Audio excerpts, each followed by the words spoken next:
Dan il-programm qed jittella bl-għajnuna ta' ProTrade, MFCC, Logo Express u St. Albert Ironmongery.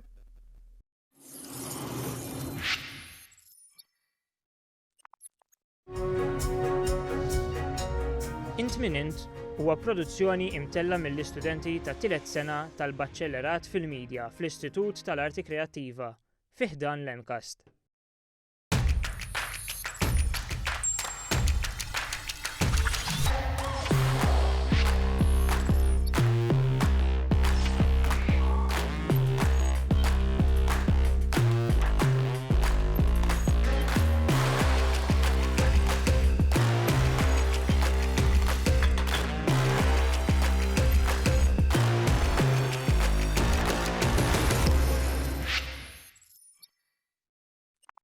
Nilqakom għal programm ieħor Int Min Int. Is-suġġett tal-lum huwa social media influencers u l-impatt tagħhom fuq is-soċjetà.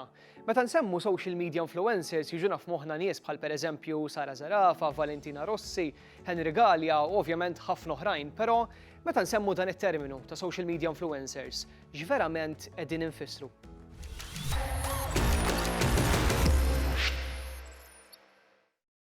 Il-terminu influencers nisimgħu sikwit.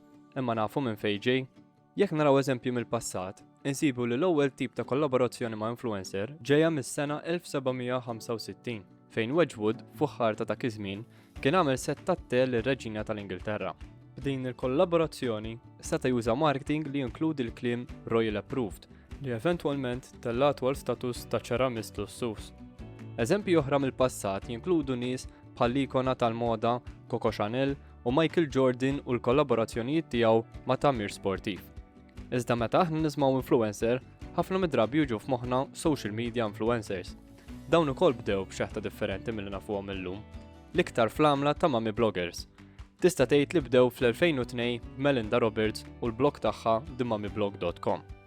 Din irċiviet suċċess billi taqsam mal-qarrejja tagħha pariri li sabet utli f'ħajjitha bħala omm, ġugarelli u prodotti ġenerali li tuża ta' kuljum. Din inċentivat iktar ommijiet biex jagħmlu l-istess, u saħansitra anke kumpaniji bdew jindunaw bis-suċċess li qed ikollhom dawn in-nies. Għaldaqstant, tista' tgħid li minn hawnhekk bdew sponsorships imħallsa ma' nies ordinarji. Waħda mill-akbar pjattaformi, YouTube, kienet ġiet introdotta fl-2005. Din kienet website li bidlet l-internet b'mod kbir. Din il-pjattaforma ħalliet li l-individwi ittellaw videos u jaqsmuhom ma' sħabhom, kif ukoll ma' nies madwar id-dinja. Kienet tanta suċċess illi ftit snin wara fl-2007 YouTube użat data tal-internet daqs kemm intuża fis-sena 2000 għall-internet sħiħ. Din ukoll kellha mod kif tirreklama fuqha u kif users tas-sit jagħmlu ħajja billi jiġu inċentivati biex iħajru lin-nies jixtru ċertu prodotti. Fl-2010 ġie introdott Instagram. Din kienet pjattaforma ġdida fejn nies setgħu jaqsmu ritratti tagħhom infushom u ta' ħajjithom ma' sħabhom u anke ma' nies li ma jafux. ċertu nies raw il-potenzjal u qabżu fuq l-opportunità biex jagħmlu għejxin minnha. Infatti ftit wara ħareġ mod kif tirreklama fuq il-pjattaforma kemm fuq Instagram u anke dirett mal-users li kellha impatt kbir ukoll fuq l-ammont ta' nies li jużawh u li jistinkaw biex jilħqu l-istatus ta' influencers. Twitch hija pjattaforma oħra li ġiet introdotta fl-2011 li għalkemm l-iskop ewlieni kien biex jaqdu nies li jilagħbu ma' spettaturi, hija saret ħafna iktar minn hekk u saħansitra żiedu bosta kategoriji oħra. Din il-pjattaforma wkoll ħarġet mod kif tirreklama fuqha, allura kemm il-kumpaniji kif ukoll il-users tagħha setgħu japprofittaw minnha. Għalkemm sar ħafna ġid minn dawn il-pjattaformi, ħarġu wkoll ħafna problemi. Waħda mill-akbar hija dik ta' apparenza, speċjalment fejn jitlu pjattaformi bħal Instagram. Infatti, riċerka li saret fis-sena 2020 sabet li 72% ta' tfajliet bejn l-14 u l-21 sena raw ritratti tagħhom infushom li ħassewhom ħażin dwarhom u li rridu jieħdu medja ta' 10 ritratti qabel itellawhom fuq il-midja soċjali. Huwa ġust li qegħdin niġu murija ċertu ritratti li jġeluna ħossuna ħażin fuqna nfusna kemm tagħmel impatt fuq is-saħħa mentali tagħna.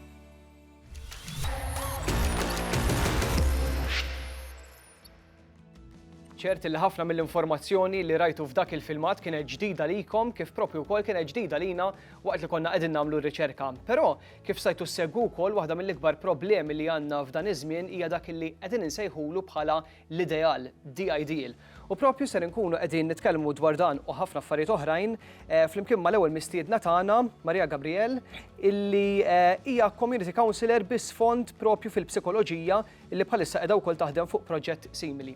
Hi Gabriel, hope you're doing well. Hi Luke, thank you for having me. So, I wanted to start off by asking you, from where did this ideal originate from primarily? Well, the ideal is a component of several factors. One is our standards we make up ourselves, which are composed of society or what we expect society wants to see us, and our own values and principles, how we live to the highest of our norms. And it's actually an imagined and idealized self we are striving to. So, but that can be sort of used in a healthy way and in not such a healthy way. Mm-hmm. And do you think society is being affected by this ideal? We are affected by society, and we affect society likewise, because the way we identify ourselves is greatly influenced through the groups or by the groups we belong to. And which generation do you think is affected the most? Are we looking more towards the younger generation, or do you think it has some kind of effect on any kind of age? Well, it started off already with the millennials, because, I mean, we are living in a commercialized society which was different from the baby boomers. But the generation affected most is the Gen Z, the Gen Alpha. Why? Because you're born into the reality of social media. Yeah, it's like you don't know otherwise, right? No, it existed. It's a part of the life, as a matter of fact, part of the reality, how we get information from, how we want to project ourselves. We sort of know the effects of it, but what do you think are the consequences on the long term that will come eventually from all these effects? There can be enormous consequences, because since we are always striving to the ideal and how we think we want to be seen by others and striving to perfection, the sense of reality, how we are, can be distorted. So, and we can end up being constantly dissatisfied to what we are really. Yeah. So there is a big discrepancy between our virtual self and our real self. And I think this came more recently, because I mean, in the start of social media, it was more like maybe we didn't give it that much importance, but now it's like, as you're saying, the discrepancy between our social media self, what we portray and what we really are, there's a big discrepancy, right, in it. Let's say it became accelerated recently. Yes. Because, I mean, the way we want to portray ourselves is already there since photos exist, since the camera was developed. Because imagine when you look in the camera, how you change, how your position changes, how you try to impress, or how you're concerned, how you're seen, or how the camera sees. That was always there from the moment the camera was developed. But with social media, it gets to the extreme. Like, sort of, it can be almost addictive, how with the selfies, with the mugshots, Yes. sort of, I want to look cool, and I want to be at my best. Speaking about the way we portray ourselves, what can you tell us about body censorship on social media nowadays? It's a big issue with social media, because what we don't want, we don't accept. And we constantly censor. Because we constantly want to show ourselves at our best.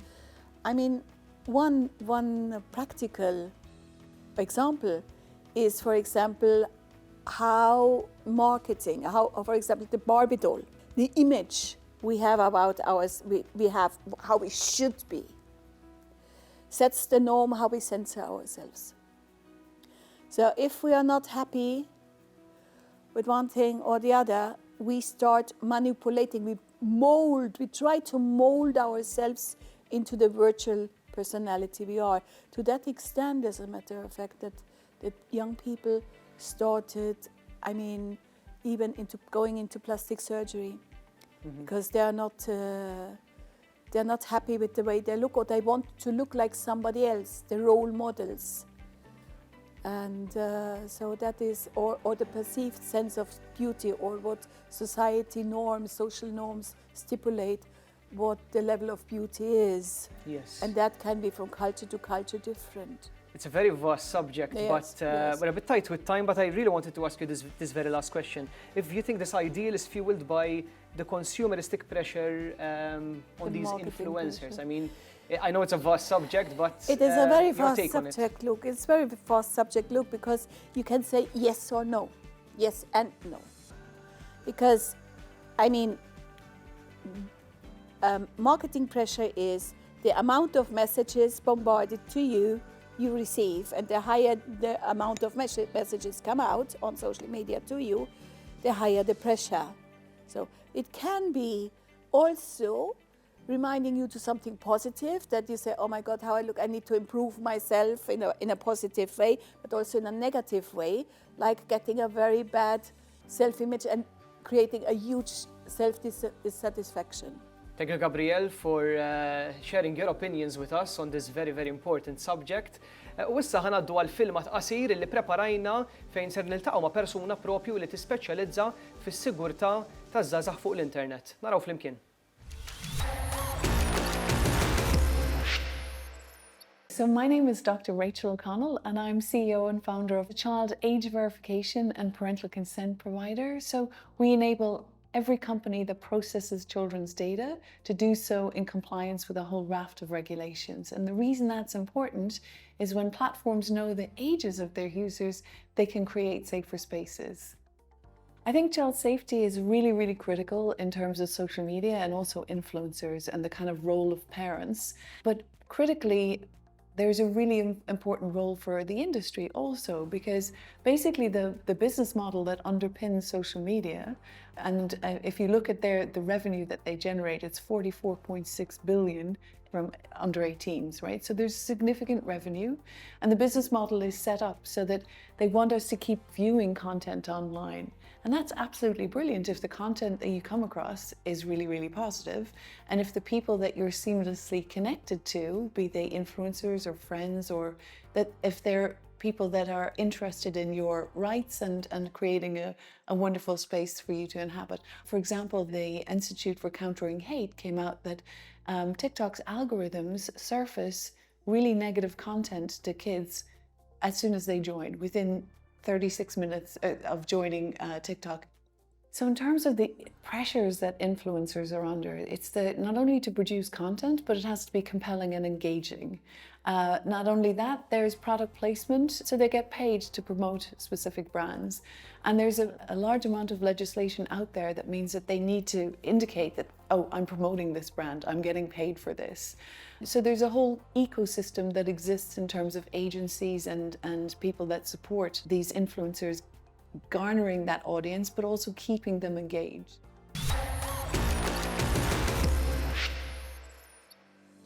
It-tfal fuq l-internet u l-medja li jkun smaw hija problema kbira. Għalhekk naħsbu li kumpaniji bħal ta' Rachel huma importanti ħafna biex jagħtu sarħan lil moħħ lil dawk il-ġenituri li t-tfal tagħhom ikunu qegħdin fuq l-internet. Iżda naturalment fi żmien tal-imoddi kien hemm diversi modi kif wieħed jirriklama l-prodotti, speċjalment pereżempju it-television. Ma nissa għandna fl-istudio mistieden ieħor lil Nigel Borg li huwa speċjalista fil-fatt fil-marketing, u l-ewwel mistoqsija li għandi għalik Nigel, x'inhuma differenzi ewlenin bejn reklamar tradizzjonali u dak diġitali? Id-differenzi ewlenin l-ewwel net tradizzjonali huwa ħafna iktar magħluq minn diġitali, huwa fattur ħafna iżgħar, jużaw biss kumpaniji kbar, mhux kumpanija startup li tista' taffettwa tiftaħ Facebook page fuq digital media u Instagram page li inti tista' taċċessah b'mod b'xejn fil-verità. Allura huwa miftuħ aktar lejn nies differenti b'akbar reach. Traditional media llum għadu jintuża ħafna, iżda id-differenza li n-nies mad-dinja kollha qed naqqas qed naqsu milli jintuża, mainly televiżjoni, TV, li mad-dinja kollha naqas. Malta għadu jintuża mhux ħażin, iżda xorta huwa komparat mal-cost effectiveness bej traditional u digital jiswa ħafna iktar flus. Fatt il-kumpaniji qed inaqsu l-budgets tagħhom drastikament minn traditional biex imorru fuq digitali. Dirajni għas-seħ minn 2015 law, seħħet ħafna. Għadu jintuża, l-aktar li jintuża traditional huwa f'mod ta' billboard and printing advertising li huwa effettiv ħafna l-aktar f'Malta. Iżda d-digitali qed iwassal nies li jistgħu jiftħu aktar l-opportunitajiet tagħhom fejn jixxerjaw il-kontenut tagħhom b'mod ħafna irħas, ħafna aktar effettiv fejn jekk għandek 1000 euro bej fuq traditional u 1000 euro fuq digital. Ħadd ħafna KPIs ħafna kbar bid-digital għalfejn. One għandek reach fejn tista' timmeġerjah ir-reach tiegħu, mela inti fuq television ikollok dawk il-għedulhom is-sectors fejn tara x'inhuma il-viewers tiegħek iżda hemm aktar dettall bħal-Facebook Pixel meta huwa Facebook u Google fejn qed tara detailed report ta' xi jiġri fid-dettall. Dik hija l-ikbar differenza li nara jien personalment. Hemm ħafna aspetti li kultant qasbis naħsbu fihom, jiġifieri l-mod ta' kif min qed jirreklama ikejjel min qed jara dawk ir-reklami, forsi jekk niklikjaw x'fuqhom jew inkella nibqgħu xi niqelbu, jiġifieri hemm ħafna modi li fejn soċjali għaw ħafna platforms fejn jinstegraw ma' social platforms anke websites li huma digital li inti tkun taf kemm dawn fuqha fejn qed jafas. Heat maps jgħidulhom fejn tkun taf fejn ħajafas u x'qed jagħmel. Il-customer behavior jgħidulha. Ġifieri bit-traditional media advertising ma tkunx taf daqshekk x'qed jiġri. Vera miftuħ is-settur fejn tkun taf eżatti. Digitali ħafna much bigger we can see going. Aspett ta' reklamar fuq social media huma l-influencers. By far. Taħseb illi qed nagħtuhom forsi wis importanza lil dawn ċertu influencers u l-kontenut illi jipproduċew, taħseb illi posthom fil-reklamar tal-medja soċjali qiegħed hemmhekk qiegħed tajjeb. Intuhom importanza, naħseb illum iż-żmien tiegħu daqshekk influencers saru market kbir mid-diġitali ħafna. Aħna fil-kumpanija tagħna nużawhom ħafna huma effettivi. Iżdeħe, intuhom importanza xi drabi aktar milli hemm bżonn għaliex tara d-demografika u tara n-nies ta' 16, 17, 18 li kważi li tajt din jew dan jridu jagħmluh għax qalitu din jew dan. Fejn jidħol marketing tajjeb ħafna għall-kumpaniji li jridu jħallsu xi ħadd biex tagħmilhom. Mbagħad hemm ħafna iktar effetti. Hemm effetti differenti, pereżempju anything huwa kiena qed nuża l-prodott, imma nuża l-prodott, għala ħanixxi dal-prodott. L-influencer qed ittik ħafna drabi l-onestà, iżda jkun hemm fejn qed tkun a pay dad, kif ngħidu aħna ħajkun hemm fatturi li turik l-ideal ta' kif ħajtek tista' tkun jekk tixtri dak il-prodott partikolari. Eżatt, jew anke servizz. Eżatt. Jiġifieri fis-servizz tal-beauty, eżempju, jintużaw ħafna. Rajna xift ukoll qabel kienu ħafna iktar nisa bħala influencers, illum qed naraw anke irġiel diħlin fix-xena li wkoll tajjeb ħajkonna differenza fis-segment. Imma mhux nemmen li ntuhom importanza, nemmen li hemm bżonn niddistinguw ir-realtà dak li qed jiġi reklamat. Ma dak jiġi reklamat, mhux hekk. Jiġifieri taħseb illi din qed iġġenna nkunu aktar konsumeristi jew le din l-idea ta' reklamar permezz tal-influencers? Ifhem, qabel kull ma kien hawn kif qed inti tradizzjonali. Illum taw tradizzjonali hawn diġitali u wara diġitali in the last 3-4 snin daħlu l-influencers. Jiġifieri il-negozji jekk iridu li jbieħu u jagħmlu they increase their revenue jgħidu, għalhekk jiġu għand marketing specialist marketing aġenziji biex ikabru l-marketing tagħhom, aw il-brand tagħhom skużani. Huwa suġġett interessanti ħafna u vast ukoll, però fuq dan is-suġġett ser imorru biex naraw filmat. Fejn ser niltaqgħu ma' Gabrielle Grungo li fil-fatt hija make-up artist li ser saqsam ftit magħna il-fema tagħha dwar l-ideal u problemi li affaċċjat hi wkoll personalment.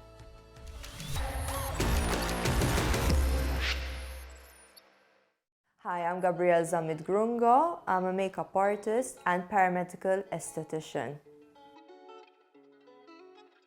Basically, a paramedical esthetician is an esthetician with a kind of like elevated education to be able to tackle certain conditions in skin and to be able to guide a person better for their skincare. The person which inspired me was Katrina Boyd. She basically trained most of Malta as a beauty therapist, and she's just so inspirational. I wouldn't consider myself an influencer. I try to vision myself more as an educator because my vocation, it made me kind of like want to help people more, want to empower them by knowing their skin, by knowing what they have to do. Because there's a lot of information out there, and the problem is with a lot of information comes a lot of misinformation. So I just really want to guide people to see better results and their better potential. I think that more than relevancy, purpose and identity is very important. Because if you find your purpose, if you find your identity, relevancy just part of the whole package, you know? And even your followers, they can kind of like identify with your work more. And basically that is how you build your community. To me, more than just having followers, it's community is very important. So the relevancy then comes along with that. I do feel that the people I work with struggle, you know, with relevancy and to find identity and purpose, because there is such an influx of what you should be and how you should present yourself nowadays on social media, and everyone's kind of like trying to copy that model, but, you know, giving up themselves then. People are bombarded nowadays with the ideal of what we should be, and the ideal that we vision might not actually exist.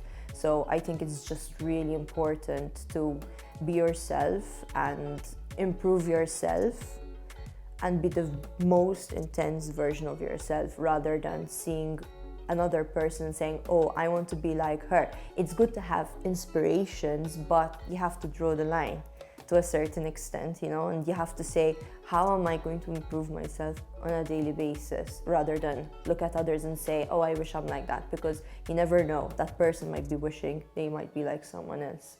It's a cycle. Mana fl-istudio issa l-aħħar parti tal-programm għandi lil James Ryder li għandu preżenza numeruża jgħidu hekk fuq TikTok, Instagram, kif ukoll li krea l-grupp The Boys, però ma tqisilek innifsek bħala influencer. Għaliex? Le, għax, I mean, min jaf min jien, jaf it-tip ta' kontenut li nagħmel, ġifieri jien mhux ħanaqbad u ngħidilhom isma' ixtru dal-ħwejjeġ. Dak mhux it-tip ta' messaġġ tagħti jien, ġifieri jien vera ma nikkunsidra ruħi bħala influencer. Iktar kummedjant online. Iktar ma tkun attiv, però iktar se tibqa' relevanti jkun hemm min jaħseb. Kif tara din il-ħaġa tar-relevanza li tkun online mal-ammont ta' kontenut li tipproduċi? I mean, mhijiex faċli, I mean, din hija ħaġa li dejjem tkun online, titgħax qed jiġri, titgħaf fuq xi qed jikkummentaw in-nies, titgħaf fejn l-interess. Fil-fatti grupp li jgħinna ħafna, ma nafx hekk taxbih, pastizzi posting. Iva. Pastizzi posting huwa wieħed mill-aktar postijiet fejn tista' ssib x'inhuma t-trends lokali. Għax anke speċjalment tkun telat storja u tara mill-ammont ta' memes li qed itellgħu in-nies. Li hemm ħafna engagement magħha fil-mument. Eżatt, dak nkun nista' nikkalkula l-ammont ta' interess li jkun hemm lejn dak it-topic. Imbagħad ovvjament ikollok ċertu ammont ta' ħin biex titkellem fuqha sakemm tiskadi. Kultant ħafna nies ma jagħtux każ dan l-istudju li jsir qabel ma jiġi kreat jenna f'TikTok jew filmat, whatever. Ħafna nies ma jħarsux lejn dik il-parti tal-produzzjoni. Mhux hekk? Ekku, u apparti minn relevanza ta' stejjer current, hemm ukoll biex ta' xi drab intella videos ta' affarijiet li huma rilevanti imħabba l-kultura tagħna, biex ta' kontella series ta' videos ta' in-nanniet tagħna fin-1950s jew fin-1940s. Ikunu affarijiet li tismagħhom bejn il-familja, imma ma tax tismagħhom barra. Kulħadd jaħseb li l-esperjenzi tagħhom mal-familja huma uniċi.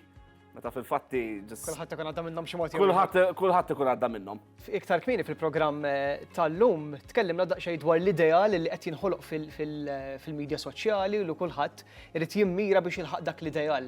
Kif tħares li il-medja soċjali llum il-ġurnata u din l-idea li dejjem irridu nkunu aħjar, dejjem nkunu aħjar? Di tfakkarni, aħna 40-50 sen ilu, meta xtaqna nimpressjonaw in-nies, dejjem kien hemm in-nhar ta' ħadd. In-nhar ta' ħadd għalhekk kienet tiżisti l-outfit li kienet tissejjaħ Sunday Best, għax dak fejn ħajjarawk l-iktar nies. Issa llum il-ġurnata mħabba l-medja soċjali dejjem in-nies qegħdin at their Sunday Best. Allora li jiġri issir il-kompetizzjoni ta' min qed jgħix l-isbaħ ħajja, ta' min jista' jdaħħaq l-iktar. I mean, kulħadd il-medja soċjali huwa mezz ħafna nies biex jippruvaw jimpressjonaw il-xulxin. Ġila ħassejt ħanerġa' mmur lura għal-mod ta' kif toħloq il-kontenut inti. Ġila ħassejt pressjoni biex toħloq kontenut illi ikun relevanti u forsi wkoll għaliex dak li jkun dejjem jixtieq aktar kontenut minn għandek, allura l-ammont ta' kontenut li toħloq għandu jkun dejjem jibqa' mhux relevanti biss, imma illi jkun hemm ċertu konsistenza fil-kontenut. Ġila ħassejt pressjoni? Dejjem. I mean, issa milux ġej bdejt intella TikToks ħadd break ta' kważi 6 xhur. Għax meta dejjem tkun konsistenti, dejjem tfaqqa ċertu ċajt li n-nies qed ikunu qed jistennew minn għandek. Dak iwassal għal ċertu ammont ta' burnout. Jiġifieri iva jkun hemm dik il-pressure, speċjalment meta n-nies qed jistennew ċertu livell ta' ċajt minn għandek. U ġili ħassejt illi forsi bist il-linja fċertu ċajt illi għamilt, illi tajt din iċ-ċajta bija jew le, mbagħad forsi għadt u iwa ħanitfaħħa, però mbagħad kellek forsi daqsxejn ta' reazzjonijiet illi ma kontx qed tistenna? Jiena bdejt. Jiena kontellajt TikTok insemmi ċertu lokalità li llum il-ġurnata ma nistax nerġa' nisaqlem. U l-għada qomt kien hemm eluf ta' shares u kien hemm xeba nies jajruni b'familti u hekk. U fil-fatt missieri kien rawet minn dawn l-artikli fuq Facebook u fil-kummenti kulħadd jaqlali bil-familja u missieri. Issa la jien nuża kuljum differenti missieri ma rridx juri li hu missieri. Allura baqa' jkompli magħhom jikkummenta vera. Grazzi James tal-ħin illi tajtna, qegħdin limitati fil-ħin għaliex. Mhux problema. Dejjem nġibu ħafna iktar mistiedna biex jaqsmu magħna l-opinjonijiet tagħhom fuq is-suġġetti li ndiskutu. Grazzi James. Grazzi tal-istedina. U grazzi lilkom tal-li għattu magħna għal programm ieħor ta' Int Min Int. Nixtieq minn hawnhekk nirringrazzja lill-sponsors tagħna u fakkarkom illi dan il-programm huwa mtella fil-fatt mill-istudenti tal-Baċellerat fil-Midja fl-Istitut tal-Arti Kreattiva. Narawkom f'Int Min Int li jmiss.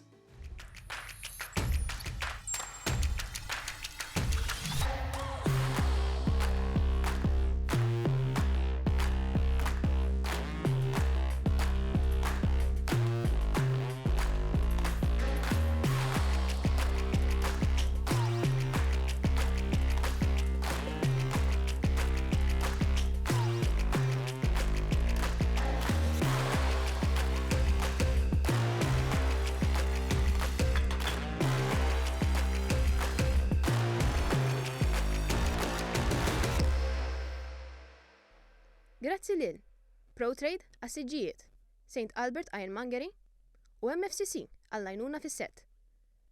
U Logo Express għar-rigali tal-mistednin.